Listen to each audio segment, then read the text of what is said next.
And now I'd like to introduce our terrific panel on this issue.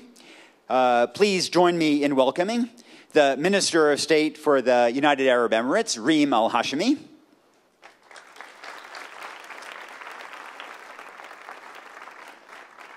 John Chambers, the Chairman and CEO of Cisco.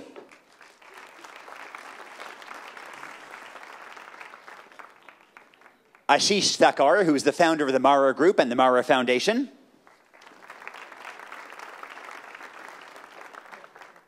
And Nisreen Metwali, who's an alumna of the Education for Employment program, EFE. Thanks, Nisreen. So we have a great panel here, and as a journalist, I do a lot of panels, sometimes on youth, and in some other venues, there are often a bunch of old fogies talking about young people. And here we have an expert, Nisreen. And so let me start with you. You're 23, from Jerusalem, and it sometimes seems to me that, since I come from more the progressive end of the political spectrum, I don't quote Ronald Reagan very much, but one of the things he said is that the best form of aid is spelled not A-I-D, but J-O-B. And indeed, it does strike me that a lot of young people, almost everywhere I travel, and certainly in the West Bank, unemployment is huge, is very, very high, that is a frustration, that unemployment is jobs are very much what people are seeking. Talk a little bit about that, if you will. Good afternoon, everyone. Okay, can you repeat this question? Sure. So, in terms of how young people, so in the West Bank or anywhere else you are, so what do young people want, and to what extent is that indeed jobs as opposed to other kinds of, more direct assistance? Okay. As a fresh graduate, like any other graduate, I start to pump my resume from one place to another, telling my family, my friends that I really need the opportunity to work. And really, every step was with a failure, no work. So I had into this psychological situation that I felt so stressful and frustration. It was so hard not to contribute to myself, my family, or anything. So then I heard about this foundation, Education for Employment, where they do a job training and placement organization. So I was like, okay. And I should say that Education for Employment, that came out of a commitment here a few years ago. Yes. To provide 13,000 jobs, and you were one of the beneficiaries of that program. Yes, and I heard about Education for Employment from my friends that they were already sitting in the job and they got it through the Education for Employment.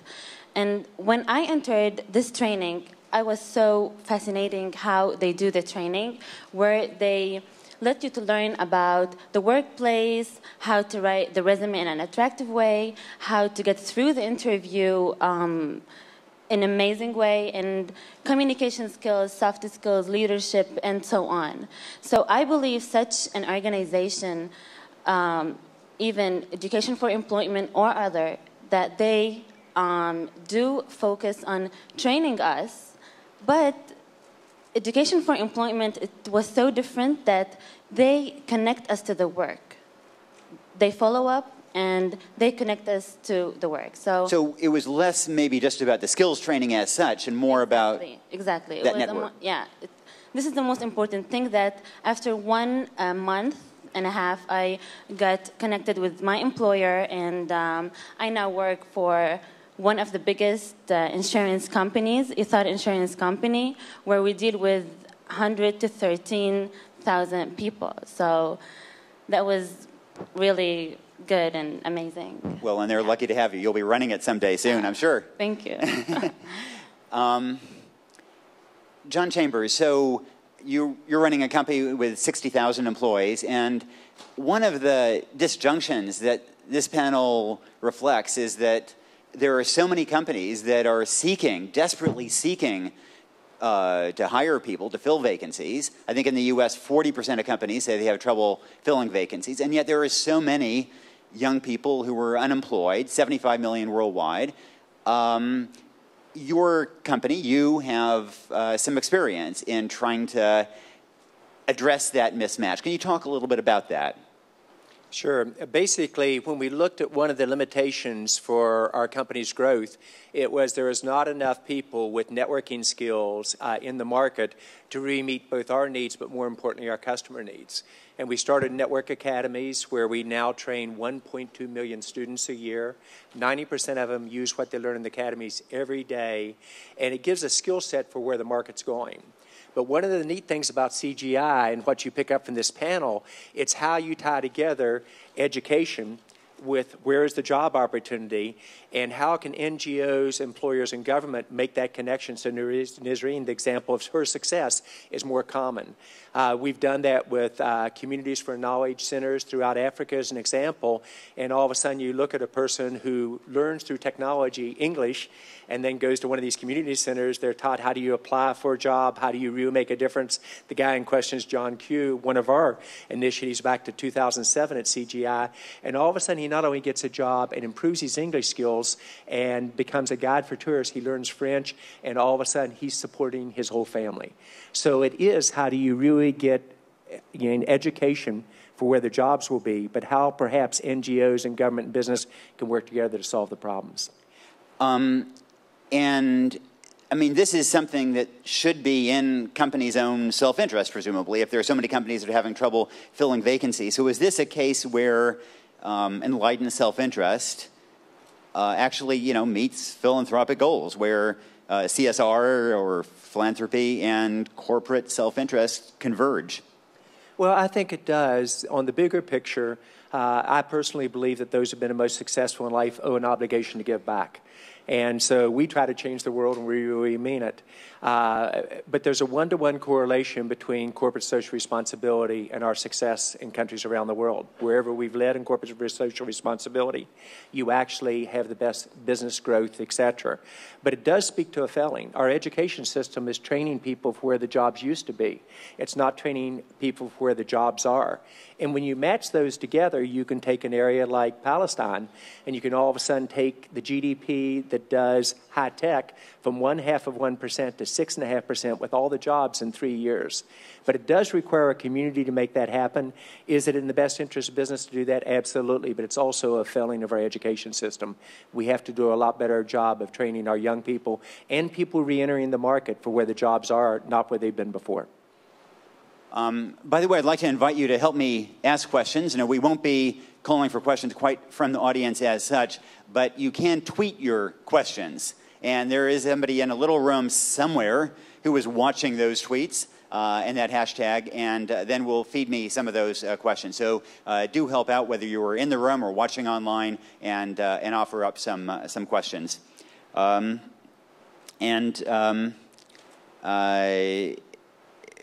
Reem, so John was talking about educational failures and the challenges. And I think when we talk about this issue and educating for employment, we tend to think of technical education, maybe vocational education, kind of at the high end. Now, you run Dubai Cares, which is one of the leading global education supporting primary education. And I bet you would argue, and I sure would, that that we need to think about, educate about solving that disjunction in part by addressing primary education globally. Thank you, Nick. Yes, absolutely. The primary education represents the building blocks. But like John said, sometimes even in that type of setting, you have children in school, but they're not really learning much. I believe the latest figures was that UNICEF have identified almost 70 million children who are not in school, but 250 million who are in school and who are actually not learning basic numeracy and basic literacy. So that in and of itself presents a problem, because you do need to have the basic foundation so that the skills and the vocational training that kicks in later on as a young adult actually can be effective. Now, that's not always applicable in all industries, but I think it is quite important to have that.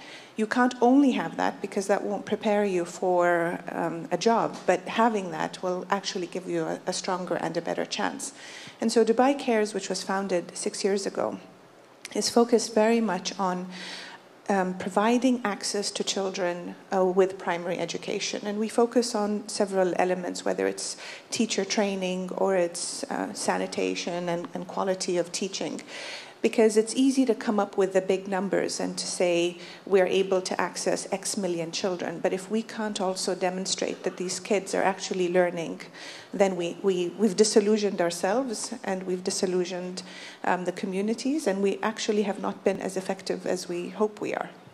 You know, I think that's a really important point, because so often in discussing education of any kind, our metrics are numbers of people in class or studying. And I can't tell you how often I've been to schools around the world where the students show up, but the teachers don't, because the teachers are paid whether or not they actually go to school. Or in this, I mean, I'm a huge believer in this country in early childhood education, in universal pre-K, but it's clear that quality is what it makes a huge difference. And I think do we need to kind of change the way we look at education and the analytical tools we use, so we're less impressed by raw numbers and the inputs, and maybe focus more on metrics and evaluation having to do with the outputs? You know, we have a rather aggressive monitoring and evaluation policy, but we didn't start out like that. When we started out looking at enrollment rates, and so the higher the enrollment rates, the more excited we got. But then when you really evaluate the quality of what is being taught and how it's being taught, then that also is a very important factor that needs to kick in. Because sometimes, you know, the teacher does show up, but the classroom is too full, or the teacher is not well equipped or well trained to be able to access that many kids in one classroom or in one setting. And so you can't use a cookie cutter approach. Even in one country, different communities necessitate a different approach as well. And so, although the numbers and the figures are very alluring and very appealing and have a very feel-good factor to it, we sort of need to see a little bit beyond that and try to focus on the substance, because eventually these 5 and 7 and 8-year-olds are going to be disenfranchised 13, 14 and 15-year-olds looking for a job. And now most folks are saying you don't need to look for a job, you need to create a job, which makes it all the more harder in developing countries where, you know, getting that far was hard enough to start with. Yes, I want to add something on this. It's right. Educational degree cannot 100% guarantee your work. And that's what I got in my training, soft skills and technical skills. Soft skills that covered communication, and she mentioned that we don't need traditional ways. And that was the best part in my training, that the training was passed to us in untraditional ways, in life scenarios, sharing experiences, and even games. And I just want, it popped to my mind when she said untraditional, this game, marshmallows and pasta sticks, where they divided us into a group of 5 people. We were 6 groups, and you need this to build the highest and, let's say, the most nicest structure from marshmallow and pasta sticks. The best part was that I ate some of the marshmallows, and we ended up, after the training, and I was, okay, the play was done, and then we discovered it wasn't about to play. It was about how to communicate into the group, how to make networking with the other groups, how to face problem, do critical thinking to solve this problem. And I really sensed leadership. I lived teamwork, and I lived the workplace in this simple game, and it was so much fun. So we need this untraditional way of making things, such as training and organization who support these untraditional ways. You know, I think the point about soft skills is really important. I want to come back to that in just a moment. But Ashish, let me first put you on the spot. You know, CGI in general is kind of a celebration of the power of education, the transformative power of education. And I think a lot of us believe that the best escalator out of poverty is indeed education. But you have an amazing life story. your family was evicted first from Uganda, then fled Rwanda in the genocide, and indeed at age 15, I believe, you dropped out of school, borrowed $5,000, and parlayed it into incredibly successful business. So I guess what I'm afraid of is that you're an argument against the power of education. So please convince me that I'm wrong. No, you're spot on. Everybody should quit school at the age of 15. Okay, panel over. No, I'm kidding. I think, education is obviously a very important element. However, I feel informal education is even more important. Soft skills, like Her Excellency mentioned, and Nisreen's been talking about. I think networking, mentorship, creating those kind of practical kind of learnings that can actually make a difference to somebody's life is what it's all about. And therefore, I'm a big fan of informal education rather than the formal education system as a structure. And what about the role of entrepreneurship in this? We tend to think of addressing employment imbalances by teaching people particular skills that the formal labor market lacks. Should we also be thinking in terms of giving people an education like groups like NJAS do about how to come up with a business plan, how to start some kind of a venture?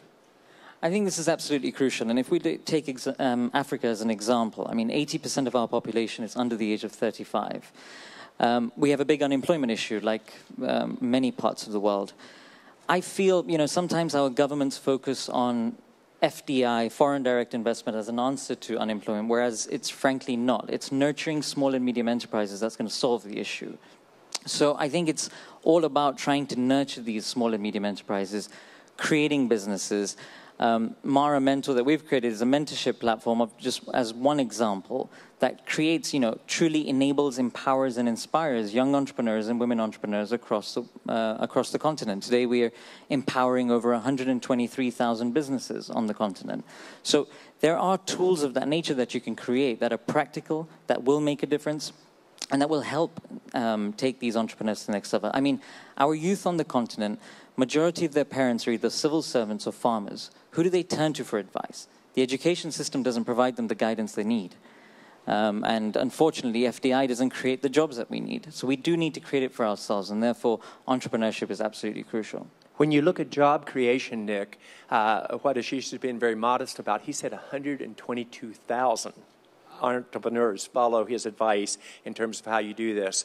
So the number one thing that many young people want around the world is, how do you teach me entrepreneurship? In high tech, the second hottest area going is all around connecting these hundreds of millions of devices that are now coming to be. And then it's also about what you do on areas such as data security, et cetera. So we're training people for where the jobs used to be rather than where they are today. And it requires a community really to bring it home on that. Not the least of which is, how do you connect once the person gets the skills with where the job is? And whether it's people returning from the military in this country, their resume doesn't make sense to a business employer. So how do companies come together and do that translation? How do you do that on gender basis in UAE or in the United States or in Israel, where you give people who have the right education, the right opportunity going forward, and sponsor people to make it happen? Well, let me ask about that gender dimension. Maybe Reem. Now, one of the inequities of the world is that while the internet and technology provide extraordinary new chances for productivity, for education, those go disproportionately to boys, to men in a household. Women have less access to the internet, to mobile phones. Does that also perpetuate and perhaps even amplify the gender gap opportunities in employment? And if so, what do we do about it? We're fortunate in the United Arab Emirates to be really pioneers, I think, in integrating women in not only government but also in the business field, as well as their boards of directors, parliament, etc. Really in a very unexpected way, if you will, from our part of the world, where more likely than not you find the opposite side of the coin. Empowering women is not because it's a nice thing to do. if you don't do that, you're not going to have prosperity. So it's less of a good, sort of a nice to have or a feel good type of policy. If you are serious about improving the status of your economy, if you're serious about delivering on your economic agenda, if you are serious about creating prosperity for your citizens, and you're not going to empower women, you're never going to do it. And you're never going to break the cycle of poverty. So I sometimes get really annoyed when people say, oh, for women, we're doing this. No, you're not doing this for women. You're doing this because you need to do it. Because if you don't do it, you're never going to get to what you think you want. And so technology has been a massive enabler, if you will, in trying to do this. And John was telling me earlier that with Cisco in the UAE, they have a very large percentage of their workforce, almost 53% you had mentioned. Yes, 53 basically or so. In the network academies, if you look across the Arab world, 35% of the attendees are female because they see a way of getting a job. In UAE, it's 53%, and they score higher than men across the world. And that's not surprising that we score higher than men. But I think... Yeah. But I think really, certainly with education, and we've noticed this quite prominently, we have a lot of our programs focused on girls' education particularly, because it really is and has a very transformative impact and transformative repercussions in the community itself. Once a girl starts going to school, and once she is more aware of what opportunities and challenges exist for her, then you see automatically a whole series of macroeconomic indicators come into play. And the use of technology is a fantastic enabler, and we need to capitalize on that and harness that power. So we have some, some really smart people out here who are engaged in this world. And one of the points that I think all of you have emphasized is that education to address employment is not just about those technical skills. I mean, it's really about networks. It's about those soft skills. Here in the U.S., it may be about teaching people how to dress appropriately, shake hands for all these kinds of things. And I wonder what advice you have for folks out here who want to intervene, who want to make a difference, how they can support education in a way that will make a difference, how you incorporate those soft skills. And I throw that out to... You're maybe a good person to address that, because I think that in the West Bank, I believe youth unemployment is 44%, but half of those unemployed young people actually have university degrees and still can't find a job. Mm-hmm, yes. I believe that companies or investors or employers, they really need to give the chance for the youth, because youth are full of power, energy. They are creative, have building and developing ideas. And plus, and the most important thing, they have the desire to give back for this company, employer. And it will all wrap up for the economic status, which is going to be better and. For myself, I'm really, as a youth, I'm looking for scholarship in... for master's degree and hopefully PhD degree to add up to these skills.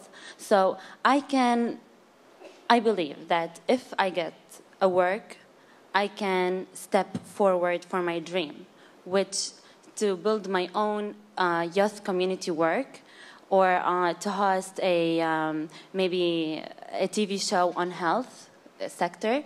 So in order to do this, I need all these skills, and I need this organization, and that give me hope back what the EFE did for me.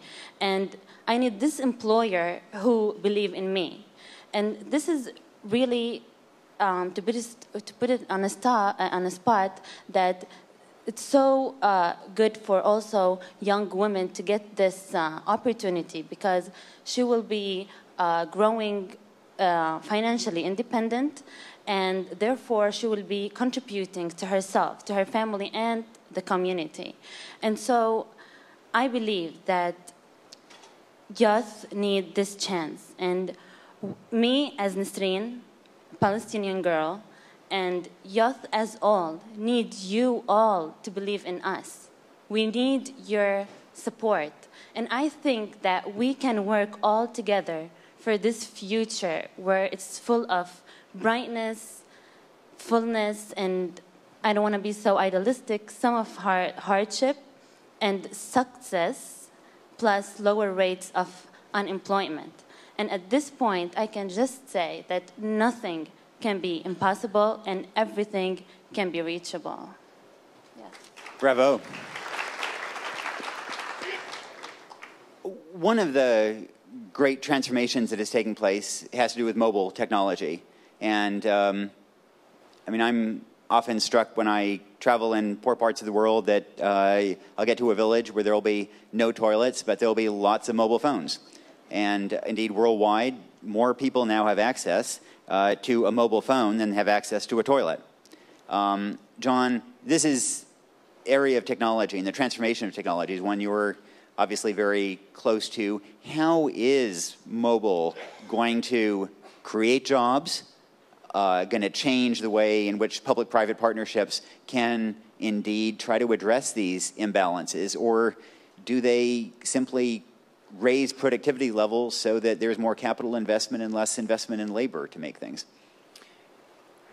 I'm the optimist, and I think what you're going to see is more and more devices as it gets connected to the internet will transform everything we do, from education to healthcare to manufacturing to cities, etc. And the mobile smartphone is just one device. I think education will be delivered that way, and it will probably turn education on its head. You'll basically watch the class on a device, and then you meet to do the collaboration that we talked about for the skill sets. But this is where I think we have a chance as a world to realize where the next frontier will be in high tech. And it's going to be about connecting 50 billion devices in 15 years. And it will change and transform every industry. And it will create jobs, whether you're in Palestine, whether you're in the U.S., whether you're in South Africa, in ways that haven't been done before. And when government leaders see this, they ought to partner with business and education and NGOs to say, how do we create the jobs that productivity will be on the backhand, perhaps taking away? And so I think you're about to see probably the biggest move in technology in the next 10 years we've seen, that makes the internet and all the benefits we've seen in job creation small by a factor of 5 to 10-fold versus where we're going to go. So I'm actually the optimist here. And Ashim, you know this. You combine that with entrepreneurship, and you suddenly begin to get a combination on what we could do together. If I could just add to that, I mean, I absolutely agree. And I think, you know, look at Africa as an example. The fact that we don't have legacy systems, we're able to truly leapfrog. Today in Kenya, a grandmother in a rural area having money on her mobile phone is normal. In the United States, it's not, right? So we are truly able to leapfrog in so many different ways. And this is just the beginning. We are literally skimming the surface. The fact that our mobile phone penetration, we have more mobile phone devices than North America and Western Europe put together. I mean, now what we do with this, with education, with healthcare, with connectivity, with, you know, spreading the right messages and harnessing that energy in the right direction, it's going to be unbelievable. I always think that the great revolution in mobile phones is less communication than is banking, and that with so much of the world unbanked, and the chance now to actually bank, and especially to have savings schemes where you can save money on your mobile phone for the first time, or the accountability that you get with education, so that then you can actually determine if teachers do show up at school, and if they don't get paid in ways that can be transformational. That you know, that we're only beginning to see these. Now we have a few questions coming in from Twitter, and let me ask. I think we only have time for one, but let me toss it out.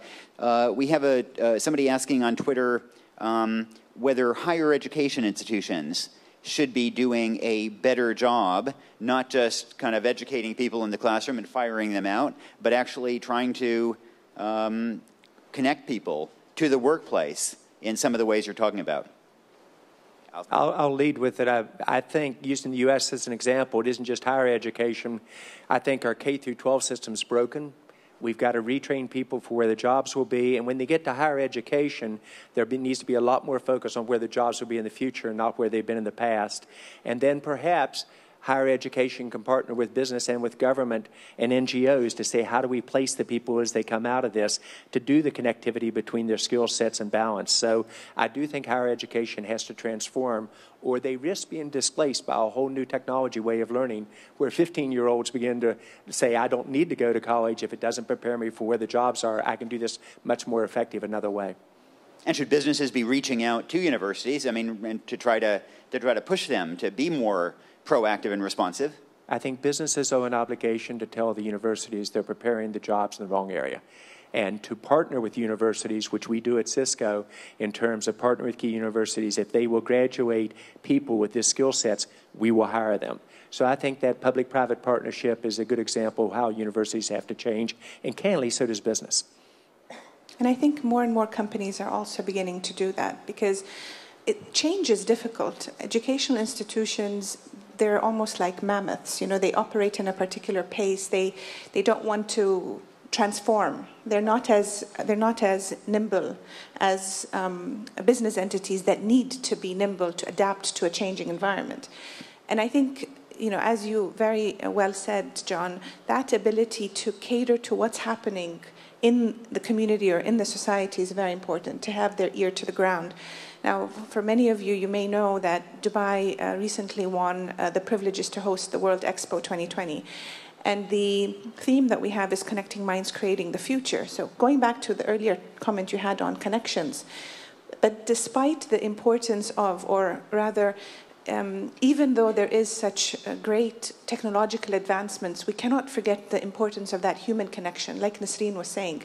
That type of the soft skills, the mentorship, I think the mentorship is really very, very key in trying to equip a young man or woman to be able to break the ceiling that they find themselves in. I'm afraid we're running out of time. But first, please join me in thanking our terrific panel in discussing these issues.